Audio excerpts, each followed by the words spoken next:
నమస్కారం అండి. నేను M Shabana Begum, principal, MJP BC welfare school, Veldurthi. ఇవాళ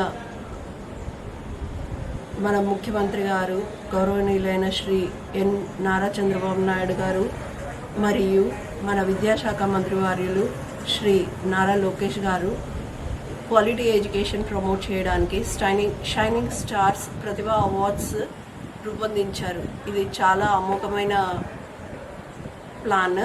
దీంట్లో బాగా చదివిన మెరిటోరియస్ స్టూడెంట్స్ని రాష్ట్ర మంత్రివర్యులు శ్రీ టీజీ భరత్ గారు మరియు ప్రజాప్రతినిధులు గౌరచరితారెడ్డి గారు మరియు దశగిరి గారు, కొడుమూరు ఎమ్మెల్యే గారు అందరూ మరియు జేసీ జాయింట్ కలెక్టర్ గారు స్టూడెంట్స్ని అందరినీ ఎంకరేజ్ చేసి అవార్డ్స్ ఇవ్వడం జరిగింది. ఇలాంటి ప్రోగ్రామ్స్ చేయడం వల్ల స్టూడెంట్స్కి ఎంకరేజ్మెంట్ చాలా బాగుంటుంది. Thank you.